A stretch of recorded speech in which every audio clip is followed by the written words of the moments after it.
Well, after 24 days of intense aerial bombardment, the number of Palestinians killed has risen to more than 8,306. And that includes at least 3,000 children. That equates to one child being killed every 10 minutes. In the occupied West Bank, 121 people have been killed and 2 Palestinian prisoners died in Israeli custody. Israel says that was due to natural causes. Meanwhile, the Israeli government says more than 1,400 Israelis were killed in Hamas's attack on the 7th of October. In the last hour, Gaza's health ministry spokesman said Israel is deliberately targeting hospitals.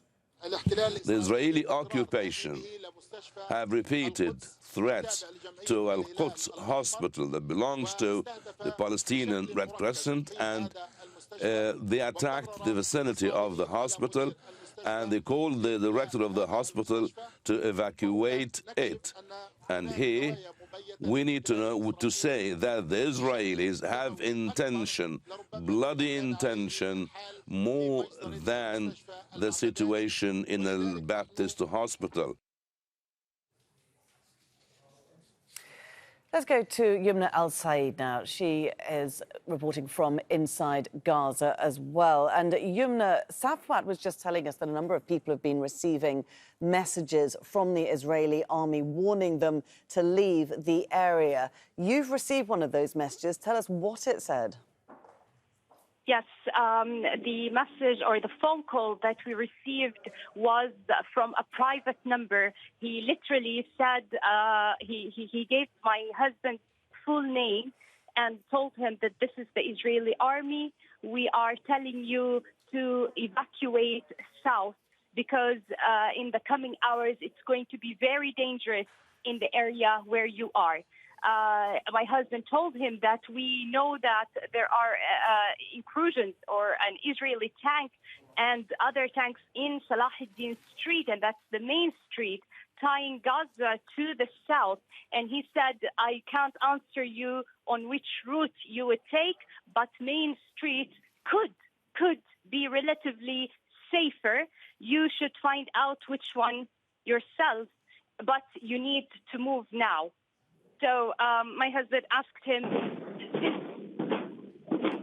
should we make this journey now? Youmna, if you are able to, tell us what you are hearing now. These are bombardments just around our neighborhood. You can hear how loud they are. Our building is literally shaking now. We can see a black smoke everywhere from the window. So these airstrikes, by the way, have been going for a while now, extensively in the area of Gaza City. I don't even know where exactly they are, as I see smoke from more than one direction. Youmna, as you said, they sounded incredibly close, incredibly loud. If you can answer just one more question as to what you're going to do. Now, in the midst of all these bombardments, I don't know how much safe it could be that we would actually take our car and leave and drive under these heavy bombardments. I mean, it's very risky. It does not seem safe at all. We've been hearing the past days and seeing videos of cars, civilian cars that were directly targeted while they were on the street going to the south. And this has happened many times. So it's really a very tense situation. I don't think if I risk my life and the life of my kids to take this journey now, this could be a right decision. And at the same time, they warn us directly, they call us directly, and they warn us, telling us to leave and evacuate now. But the bombardments are relentless. How are people like me or all those people who got the calls should be able to leave? And how many people are we talking about, Youmna? Where you are in your apartment building, are the apartments full of people? There are 6 families more that have returned to their apartments in my building. So we're 7 families altogether. Some of the families have their relatives with them as well. So we're talking about like roughly 100. Sorry.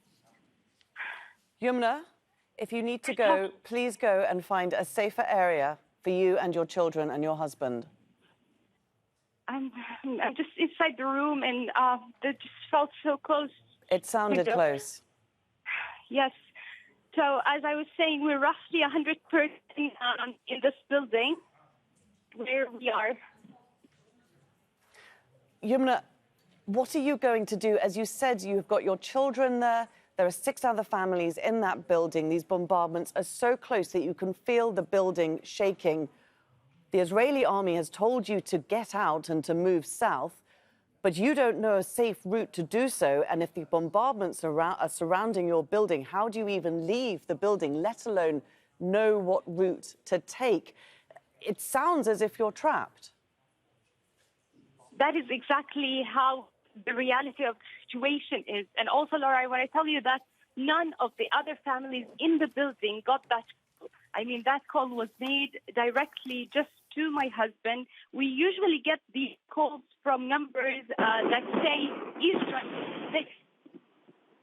say Israel, and the number usually starts with 054. But this number that called my husband was a private number, so I wasn't even able to know what the number is to get back to this number or to have like any more details or information. But he was clear that we need to evacuate and that this area is going to be under heavy bombardment, but it's already under very heavy bombardment.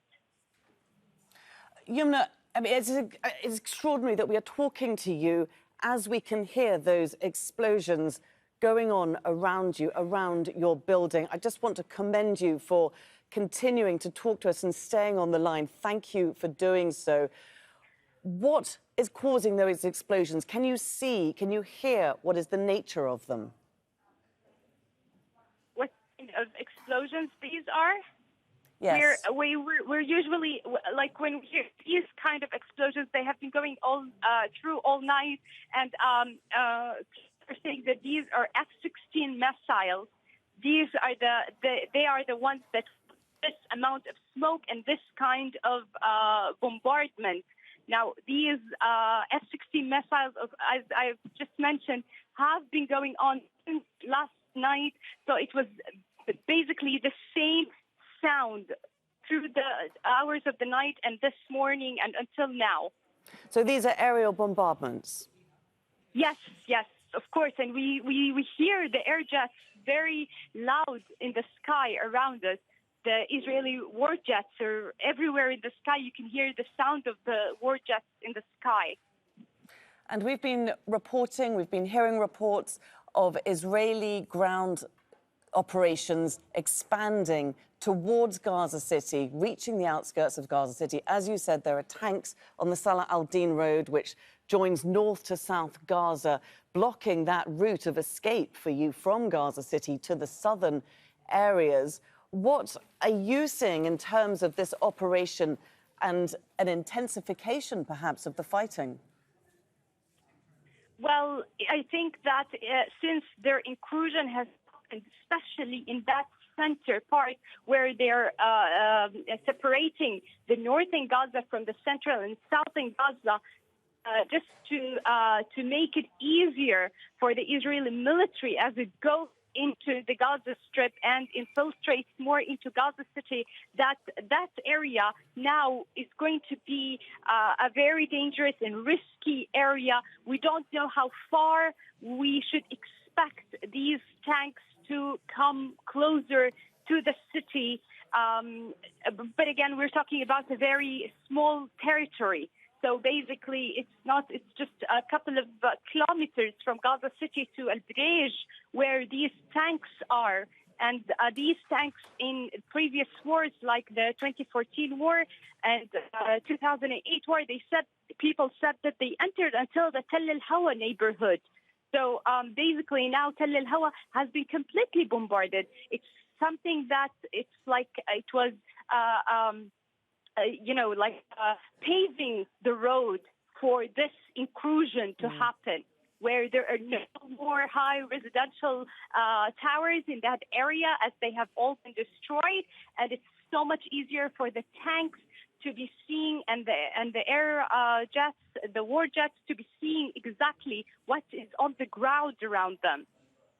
Youmna, you said earlier that you are there in your apartment building with your children, that there are 6 other families also in that building with you. Can you tell us where the children are right now and what you are telling them?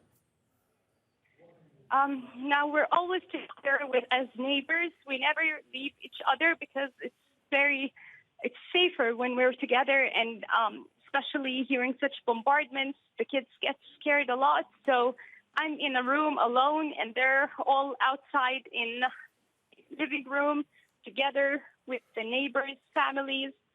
And I'm like in the room alone so that I can get some quiet space to be able to speak, especially that I know that my little one always screams when she hears such bombardments. Youmna, I know this is especially hard for you to talk about the children because these, of course, are such innocent victims in this war, and we're hearing of a huge number of child casualties. But just give us sort of just one more update on how many children you've got there and the sort of ages that we're talking about. I have 4 children. I have Aline, she's 12. Mohammed, he's 11. I have Sireen, she's 8. And my last one is Judy, she's 5 years old. And she's the most person who is always terrified. I think the other 3, they get really terrified at the night hours and when the bombardments are very excessive like that. But they try to show me that they're strong enough and that they're not very much worried, especially when Jury starts to scream and cry. OK, Youmna, amazing, amazing job. Thank you so much for talking to us through that bombardment as we heard those explosions around the building that you are in. Youmna El Sayed, our correspondent inside Gaza City, sheltering there in her apartment building, other families there, all the children huddled together in the stairwell, separate from where Youmna went to a quiet room to talk to us as that Israeli ground incursion we're hearing is spreading deeper into the strip towards the outskirts of Gaza City. The intensification of airstrikes from Israel heard for us there as Youmna brought us that report. This was just moments after Youmna's husband received a message warning her and her family to evacuate from Gaza City and to move south. They asked how do they do that when the main road has tanks on them and it is not safe, and when there is bombardments going on outside their apartment buildings, and they got told, we don't know, you just have to move. That is something that Youmna has said she can't do. She and her family are trapped there in Gaza City amid the ongoing bombardment that has taken so many lives of so many Palestinians.